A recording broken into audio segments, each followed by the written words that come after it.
Welcome back. We are going to talk about my TikTok of the week, and it's going to be a subject that I think is going to touch a nerve for some people, and some people are going to be in the comment section, I guarantee, going, amen, talk about it more. And we're going to talk about child support. And I want to focus on my one TikTok that I did where I talked about, I think there's a lot of arguments inside of co-parenting around money because there's a disconnection between the primary parent and the other parent. The primary parent is in the trenches and doing the day-to-day stuff, not just the clothes, but the lunches, but hey, school needs $12 for this thing. Hey, school needs t-shirt money for this thing.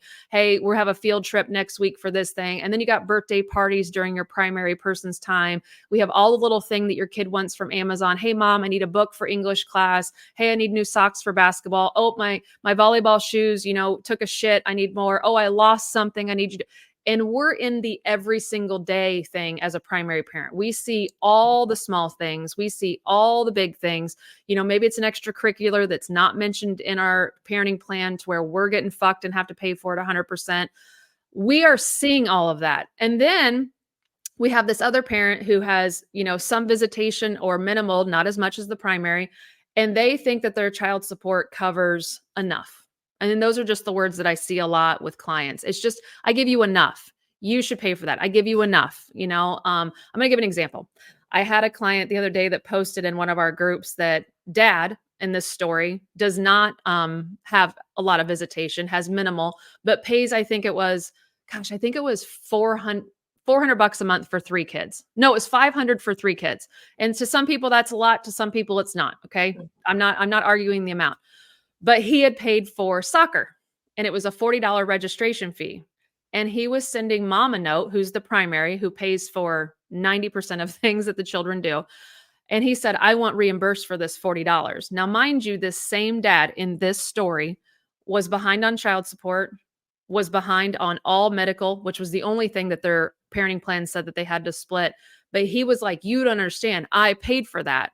And she's coming from the perspective of, but I don't come to you when I spend money. So because she doesn't, he has no idea how much kids are. He doesn't have the idea that she's getting hit up every single day or every other day for something. And it could be $7, it could be $40, or it could be $300. She's getting hit up all the time, but because she doesn't send him a receipt every single time, the one time that he spent money outside of his child support, he was demanding money back. And I just think this needs to be a dialogue because and I'm not saying every situation fits this narrative because it doesn't. What I'm saying is you have one parent a lot of times that just does it and doesn't say a word and sometimes does, bitch. But you have this other parent that's just delusional and has no idea how much kids really cost. Yeah. They just don't. They have no idea how much it is, how much toothpaste we go through and how much shampoo we go through and all the things. And I know, and I said this in my TikTok about it. I know I'll have people in the comment section that just say, then give the kid to the other parent. If it's so costly, just give the kid to the other parent. And to that, I say 2 things. Number 1, somebody awarded that person primary custody for a fucking reason. Obviously, that parent was the more fit parent. But secondly, just because I give that child to that other parent doesn't mean they're going to be taken care of the way they should be, because I have a feeling that parent's going to have no fucking clue how expensive that child is and go, holy shit, like I'm not doing that. And then that child will go without, So Yeah. what are your feelings about this? I just feel like that other parent has no idea truly how much it costs to have a child function on a daily basis. Yeah, A weekly I think basis. that probably happens a lot. And it might go both ways too. That this is just a specific scenario she's talking about. Yeah, this was just a specific one that happened. So delusional, his pennies do nothing for 5 kids. Yeah, because it really does. Unless you are the one, like when the kids are in your house, there's so many things that happen. There's just so many random things. Like today, like yesterday, Laura was like, hey, I need extra money because there's a book fair at school on Friday. Like, yeah. There's just random ass things that happen all the time that cost money. But you know what somebody will say though, and I'm playing devil's advocate here in this conversation because I read my comment section on these videos and they're like, But that's what we give you child support for. We give you child support Right. to cover Oh, that that's book supposed to fare. pay for everything. Yeah. But the thing is like the thing that I don't think people understand that do pay child support, and maybe I'm wrong, but you think that when you pay child support, that it goes to whatever fits the narrative of that story that month. So, like, I'll give you an example. When my children were young, it was supposed to cover for daycare, diapers, and formula. Okay. And they grew out of that. I'll give you that. And then it went to after school and before school care. Okay. But it's also once the kids got older and they didn't need those kind of services, then it was just supposed to be to, and this is again my interpretation of child support. Child support was supposed to equal out my household. His income was higher than mine. And so by far, he gives me child support to make our households equal to where the children have access to be able to live, breathe, and do the same equal things at each household. Household being the fucking key word here. So then when our households are equal because I receive child support, if there's something outside of the home, who pays for that? Because the person paying child support will be like, "Yeah, but I was paying child support, that should cover that." I'm like, "But last month it covered living, but now this month you want it to cover the car payment because you don't want to help buy a car or you don't want to help pay for insurance." Mhm. So then how then am I supposed to pay for the household stuff because Yeah. that's what the child support was supposed to be paying for. The gas to haul her around, the food to fucking give her, the clothes that she helps wear, Yeah. and so like I think that's where the disconnect is that the person paying child support just automatically feels like it covers whatever new obstacle you have in the child's life, but that child support is supposed to be maintaining the household to be equal, Mhm. not the extras that are outside of the home that never touches either home, never helps either party. This is something outside of the home. So Mhm. I think that's where disconnect. And now, am I one to quickly say that the child support calculation whole thing needs to be revamped? Absolutely. It's a whole fucking racketeer. You got people that are getting fucked. You got people that are making bank and sitting on their ass. And I'm well aware that there's people that receive child support that don't give their money to their children and don't spend it on their children and spend it on themselves. I'm well aware there's pieces of shit out there just as much as there's pieces of shit that are $15,000 to $25,000 behind on not paying any fucking child support. There are pieces of shit everywhere. So please don't waste your fucking effort and thumb energy on putting that shit in the comment section because I'm well aware this goes on every side of men, women, pieces of shit, and great people. It falls where it needs to fall. But the conversation around honestly, when you get divorced, it needs to be talked about. What does this child support go for? Like, is it to keep my household stable and paying the bills? Or is it to pay for anything that pops up? Because a lot of you, when you're young and you're getting divorced and your children are young, you're like, oh, that child support, I'll use that to cover that. And I'll use that to cover that. And it's like, I'm just telling you right now, no, you won't. No, you won't because you'll get so used to using it for helping for a car payment, helping for groceries, helping for utilities, helping to pay for the cell phone that goes back and forth. That then when something big outside of the home pops up, you're like, well, fuck, I've been using that child support to survive the household. I don't have the extra 500 to pay for that. I Mhm. don't, but the person paying child support says, yes, you do. I give you that much money every month. It's like, but that was being used to help my household. I don't have extra laying around, you know? So what are your guys' thoughts on this? I would love to see in the comment section what everybody's thinking and saying. I Yeah, don't know it looks why. like everyone's saying the same thing, like agreeing. I don't know why the sound went out, guys. I don't know. Everybody's pissed. The sound went out on my TikTok, and I don't know why. So you guys, I just think the conversation around child support needs to be had more often. I know that it's a hard, touchy subject, but when you're building those parenting plans, I want you to please just really have a dialogue and mediation about, hey, when something big outside of the home pops up, how we cutting this? How we splitting this? What's going to happen here? I don't want that to be not talked about. And then later down the road, you're like, well, shit, I'm not getting any extra. So, I mean, I really try to help my people understand that when they build their parenting plan, I want them to have conversations and dialogue in discussion, but ultimately in their parenting plan, I want you to write down, are we splitting medical? Are we splitting extracurriculars?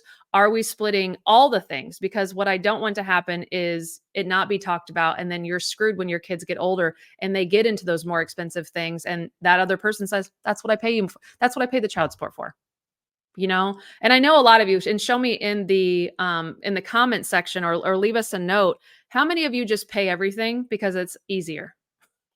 You don't Yeah, even I mean, I get child support every month. yeah. And that's all I asked for was just the minimum of whatever the state required, and he does pay that. And then if it's if there's medical bill expenses that aren't covered by insurance, we split that. But the rest I pay for. Yeah. Yeah. And I decided probably I think it was last October or August. I just decided that I'm never sending medical bills or anything anymore because it was so degrading to send something, you know. And I know a lot of people feel this way because you send something and then you got to justify why you sent it. You got to prove that that needs to be paid for. And then you're waiting. And I think this is another conversation people need to be aware of is think about how your parenting plan is written. Does it say the primary parent's going to pay for everything up front? And if you do that, you're going to be the one in the hole waiting for the reimbursement. I mean, I was so fucking poor when I first got divorced, and I would pay for all the sports first, all the registration first for school, because in Illinois, you have to pay for public education. I was paying for everything up front, daycare up front, and then he would reimburse me. Well, I was in the red waiting for his 30 days to be able to pay me. He had 30 days to pay me back, or 14. I don't remember what it was. I think it was 14. But 14 days, I'm in the fucking red. You know, I'm Right. going to daycare saying, "Hey, can you not cash this check until like he gives me my half and then you can cash the check?" Like it was so embarrassing all the time because I just didn't have the money to pay for everything up front. But I did because that's how it worked. I Yeah. had to pay for everything up front. And then I'm sitting there in the red, overdraft fees, waiting for the reimbursement. And so I beg most of you in your parenting plan, if you have somebody that makes more money, have them pay up front. And you being the less income, you reimburse. It's, Hmm. I mean, why not? Yeah. Don't take $100 out of my account when I only have 100 to live on. You know, I'll pay you 50. Now I at least have 50 to live on. So just child support is a touchy subject. I know not everybody wants to talk about it and nobody wants to piss anybody off, but child support just doesn't cover enough, you Yeah. know. Now I understand there's people out there that are getting paid $3,000 a month, you know. Right. We're not talking about those people. We're talking No. about the people that are, I think in our comment section before, we've seen people that get $47 a month to, you know, Which is so crazy. $137. I don't even know how that shit happens. I mean, I mean, it's people that know how to ran the system. I mean, it's people that know how to fake the paperwork and to not work to their potential. And to me, I but just like, if you who think yeah, about it though, it's like these people don't even care about what their own children will think of them because as they get older and they do the math and they go, $47 a month, that's what you were paying for right, for mom to raise me or dad to raise me, right? Like 47.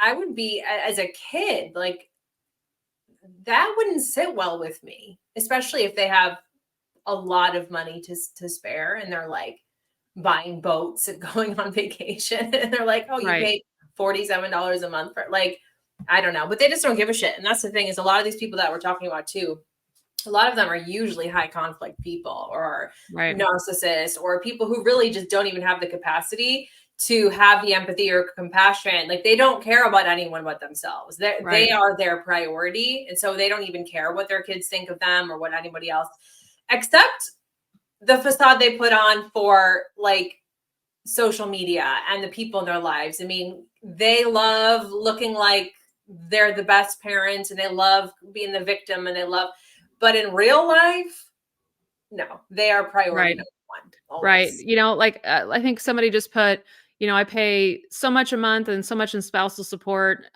plus her mortgage, car, and utilities, and she's still coming after me. Again, that's somebody that's like, you're ruining it for the rest of us that are struggling, lady. Like, stop, stop going up that tree.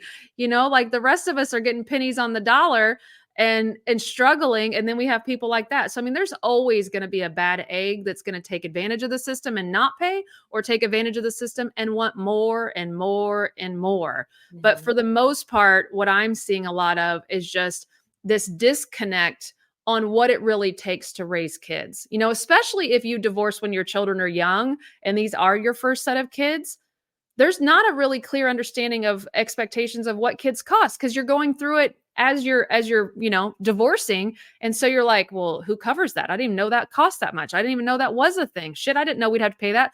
Like, we're paying for our son Brutus, who's 4, to stay. Preschool's only half a day, but we pay for him to stay a full day. I mean, that's $90 a week for him to stay Yeah. 2.5 extra hours. Daycare is crazy. It's like, what the fuck, man? Like, It's he's sleeping for an hour of that. You're feeding him a snack for another. But it's like, okay, we got to pay that. But if we were divorced, who does pay that? Because we're both at work. We both need him to stay at school for the day. So who pays for that fee? And there's some people that will say child support, and there's some people that say let's split it, because the child is not at either person's house. So that's the big takeaway of today. I want you to discuss, as you're getting divorced or right now in co-parenting, like, hey, let's agree that child support is used for household things, but not outside of house. When our kid is not in either one of our care, we should be splitting that. If your kid is going to play an extracurricular, you're not at either home. Are you splitting that cost? Daycare, the child is not at either home. Are you splitting that cost? School, if there's a fee or a lunch fee, the lunch thing really fucking bothers me. The lunch for kids of divorce, who pays for that? Everybody thinks the primary parent does. But to me, if that kid is eating a school lunch at the school, we're not at either one of our houses. I truly think it should be a split cost. Why is my household feeding him every day at school, even on your visitation days? So if you had a, Wednesday and every other weekend, on that Wednesday and that Friday, why is the primary parent supplying lunch for your days? I don't know. I don't understand that. So I just want to create dialogue. And I know some of these things that I'm saying are pissing people off, but this is where other people's heads are at. And I think the more that people can honestly step away from a heated discussion and go, okay, I truly feel this way, but I can see why my other side is feeling this way. I think more of you, there would be less longer arguments if we all could just take a step back in the midst of an argument, or after a day or two of arguing back and forth and bitching each other out on OFW. If we just take a step back and go, okay, if I was this person, I need to wrap my head around their point of view. I need to see where they're coming from. And a lot of it, the people that pay child support are just pissed at you because they don't get to see their kid very often. I mean, I'll just say it. They're mad at you because now they don't get to see their kid as often. And if I was in that position looking from that side, I'd be fucking livid pissed too. I'd be livid pissed that I don't get to see my kid, and now I got to pay this person this much money a month and I don't get to see my kid. This is bullshit. Mm-hmm. So I think we just need to have a stop and pause sometimes and think of their perspective. Like just hit pause and think of, why do they want to show up to soccer and they're asking you if they can? Well, they should be. It's a public place. You don't get to tell them no. Stop and think about why they want to come. But a lot of this conversation around money, you're just only looking at it from your own side, and you got to look at it from the other side. You really do. So, all right. Anything else about child support? This is a toughie. I know it's tough. And it's also tough when you're dealing with somebody who's not a reasonable person. It really puts you in a corner when the person you're trying to navigate this conversation with and this divorce with and co-parenting with is just unreasonable all the time, or just always coming from a place of ego. Like, they just want to win. They don't give a shit about what's right, what's fair, how you feel, what's best for the kid. It's really hard. And that's when you really just have to get support, because you can only do so much. You can't change anyone else. You only have control over yourself. And so it's about getting the tools you need to better navigate situations like that, and communication and boundaries, all that stuff. And that's why the next chapter exists is, what do you do when you're in this situation and you feel like you've run out of ideas, or whatever you're doing isn't working, or you just don't know how to cope or to deal with this. You got to get help. Right. And I think to go back even to what we just did a TikTok about a while ago, or video about in the previous one, is that you have to match up with somebody that thinks the same as you financially. Because I see so many people that get divorced because of obviously conflict. And it's like, you're divorcing somebody that doesn't want to spend on their children the way you want to spend. Maybe they come from a frugal background. Maybe they come from a non-sports background. Maybe they come from a kids can go without and get their own jobs and provide for themselves. And you're over here like, well, let's buy them the new Nikes for basketball and let's, buy them a car when they turn 16 because that's what happened to you. But over here, this person was like, no, I had to have 3 jobs to pay for my own car.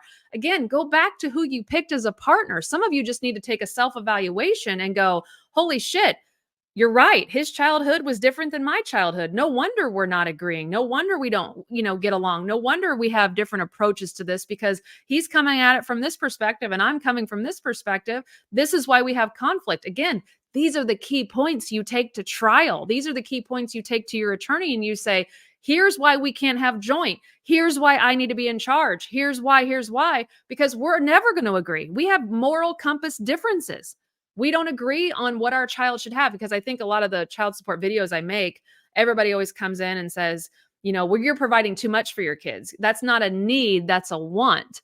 And this goes back to we have differences. I feel like kids should be able to do this and maybe my ex thinks that they shouldn't. It's not a need, it's a want to do. And I always go back to, but if we were married, we'd have no problem saying yes to this. So why, because we're divorced, do I have to say no to my child? And that's my opinion on it. And you're allowed to have completely different opinions about it. But this needs to be talked about because when it doesn't, resentment starts to settle in. You start to make underhanded digs to your children about the situation, or it becomes extreme like my ex-husband did, where he talks about money all the fucking time to our kids, all the time.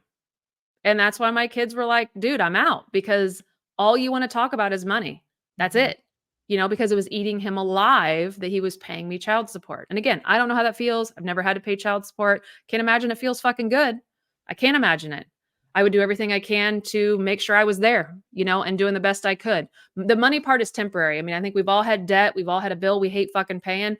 It's temporary. It eventually will be paid. Might not be fast, but it'll eventually be paid. But I can't service my life around that anger forever. And I think too many people do. Okay. So good conversation. I want you to go back to your ex, go to your lawyer, have talk and dialogue about what is household child support versus child support covers everything, because it needs to be in your parenting plan. Otherwise, you're going to have a world of hurt and problems with a high conflict parent. All right. So until next time, guys, be making sure you're liking. Think about joining the next chapter. As we've talked about before, weekly trainings, $30 a month. There's one for moms. There's one for dads. You get to interact with us. You get to ask us questions. We respond to those questions in the very next week during the live. And you have access to all the months prior because we are lazy and don't delete them. So take advantage of that. Give that to yourself as a Christmas present, a holiday gift to yourself, and take care of yourself. All right. Until next time, guys, behave yourselves and lean on us when you can and join the next chapter.